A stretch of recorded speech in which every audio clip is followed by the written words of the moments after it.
Вземам ви сме на почивка на остров Тасос. Ферибота за колата ни струваше 35 евро, а цената на човек е по 5 евро.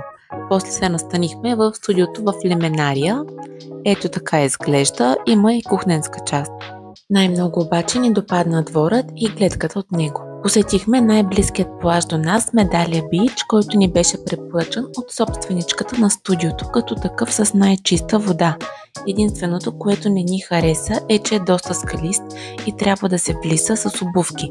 Имаше и малък плажен бар с напитки. Вечерта решихме да излезем и да разгледаме града, който е изцяло туристически.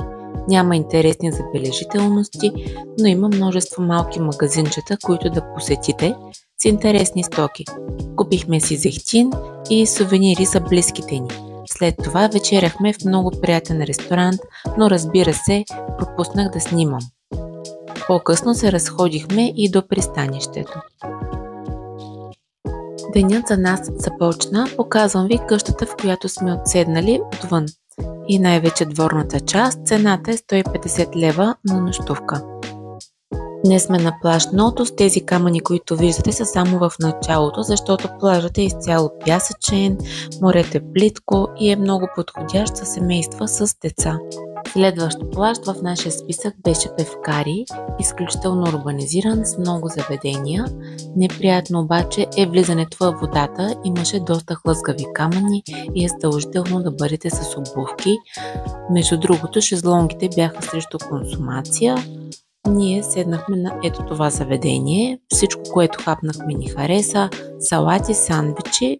Изкарахме си доста приятно.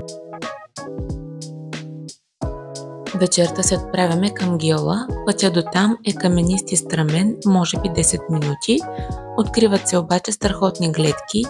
Ние бяхме там около 18 часа. Както виждате, съм си приготвил блестящ бански за снимки.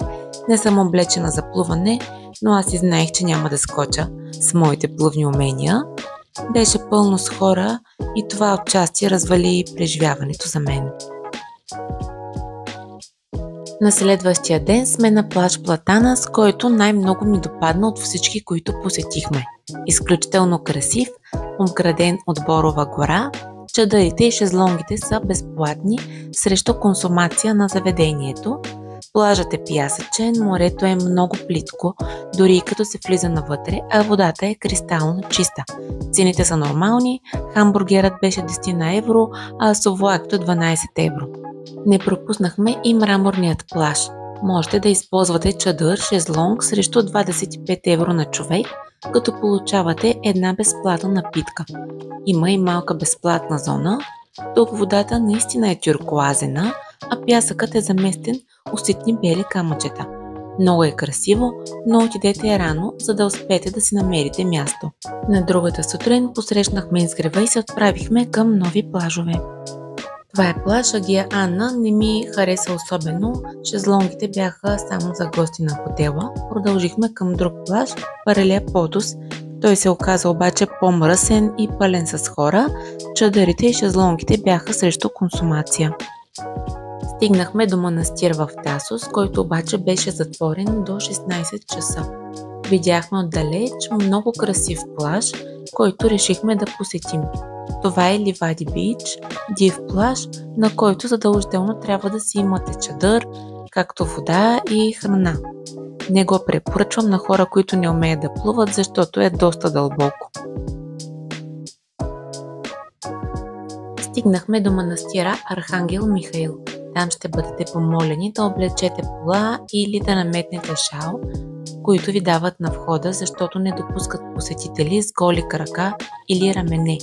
Това е най-големият манастир на острова, който е женски. В него се съхраняват голяма колекция религиозни предмети, като най-ценната от тях е част от пирона от кръста на разпятието на Христос, която е прикована дясната му ръка.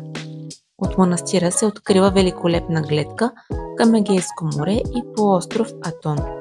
Освен спокойната и романтична обстановка, посетителите могат да се почерпят с лукум и да посетят магазина за сувенири. Последната ни вечер отново е за разходка в града. Купуваме си сладолед и отиваме на вечеря. Масата ни беше до морето. Освен това ни сервираха запалено кафе, което отстранява усите. Преди да дойда тук, не знаех колко много уси има на острова. Това е от мен, надявам се да съм била полезна.